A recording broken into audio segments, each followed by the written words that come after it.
Hey guys, I'm back here for another video, and I'm here to show you a look at my custom Marvel Legends Mysterio figure.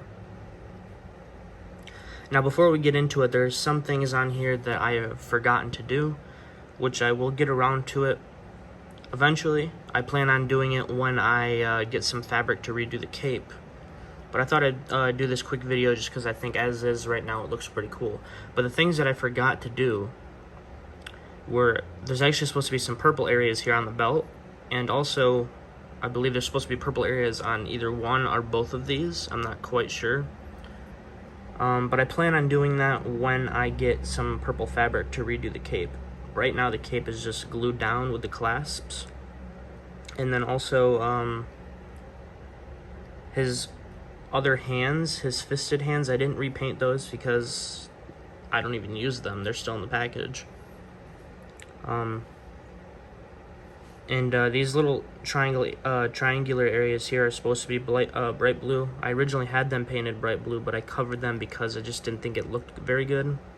They're not the same size as these ones. They're a lot smaller for some reason. I see that those ones are a decent size, and then for some reason these ones are a lot smaller.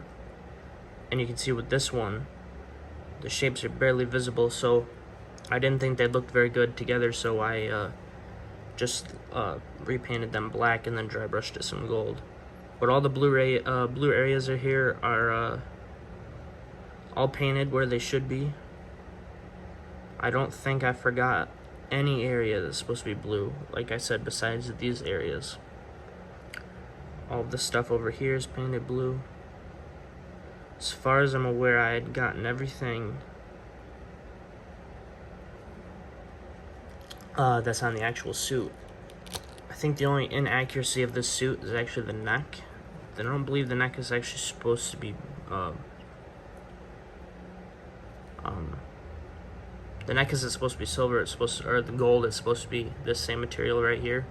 So, but that's probably based off some type of concept art. Here you can see the original color in there. It had like a smoke effect with some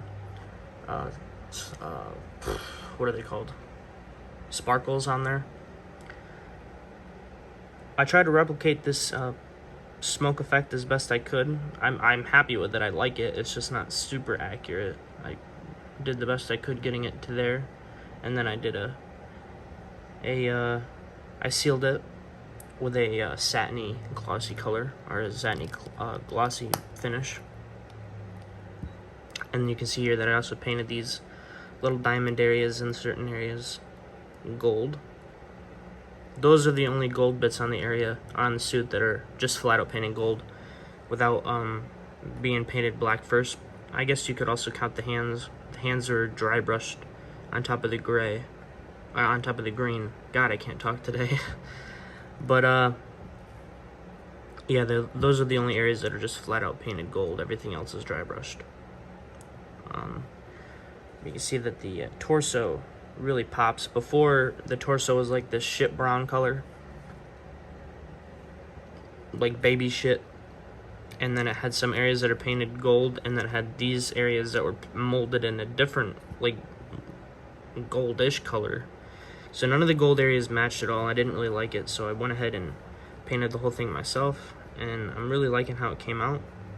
All the articulation is retained. I think the only areas where I've noticed any sort of paint rubbing is on the ankles, unfortunately. You can see that original color, so that's a bit unfortunate.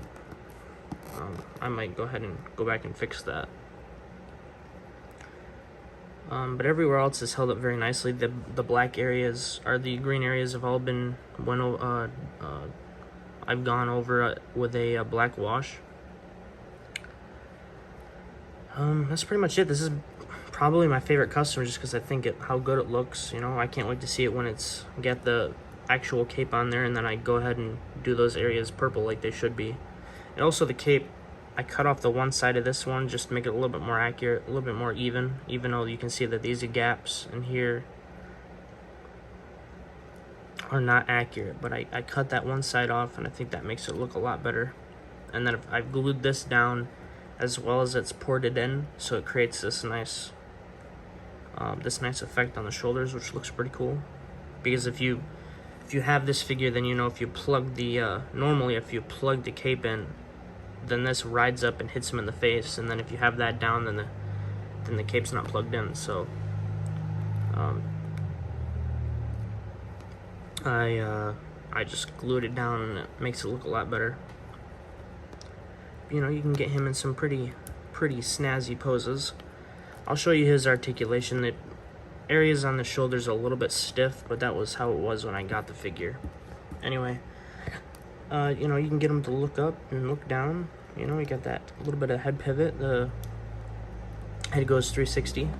Your arms go up this far with the cape, and you know, you can get him to go back a little bit further.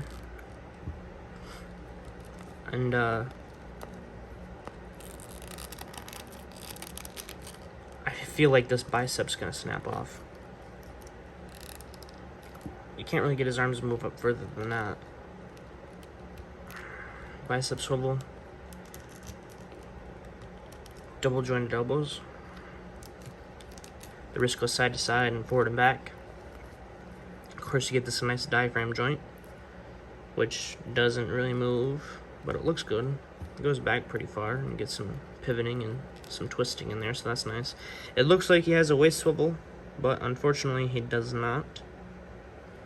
And you can see right in there, you can see that pattern that's underneath the pants. Now, technically that should be green, because it's the same pattern, but I left it gold because obviously you don't want to see the pattern underneath his armor, because that's not how it looks. So I just left that gold. It's just more so the nature of the sculpt. His legs can kick out this far, go forward this far, legs move back, thigh cut, double jointed knees, and of course his ankles go down, up, and some beautiful ankle pivot.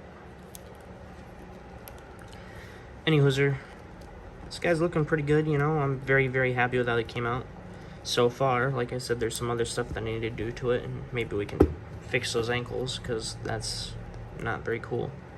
Especially since I mostly have him in a flying pose, so his feet are pointed down a little bit, so it's not very appealing. And then these shoulders are a bit frustrating when he doesn't want his hands to go down. Anyway, guys, I hope you enjoyed the video. If you did, hit the thumbs up button, subscribe and comment, and hit the notification bell. And of course, until next time, true believers. Oh, wait a minute. We're not done. What am I talking about? I need to show you some size comparisons. Sorry about that, guys. So first up, I'm going to show you this work in progress, of course. Everything's a work in progress. Here's the Marvel Legends Far From Home Spider-Man next to the SH Figuarts Far From Home Spider-Man. He's got the Mafex Spider-Man head and mask in his hand. See how that looks? It's not standing properly. There we go.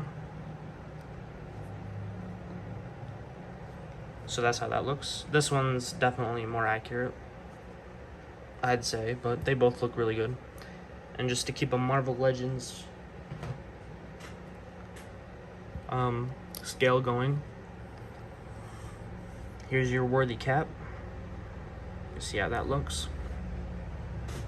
And then if you want some multiversal action going on, here's your Toy Biz Spider-Man 1 Spidey.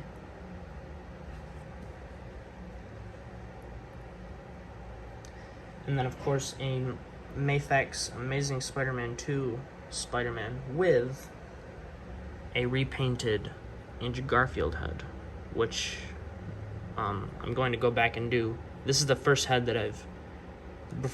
unmasked head that I've repainted, and I think I did a fairly good job, but there's some things that I know I'm going to do different, so I can't wait to do that. Anyway, there's your size comparisons. If you guys enjoyed the video, hit the thumbs up button, subscribe, notification bell, all that good stuff. And until next time, true believers.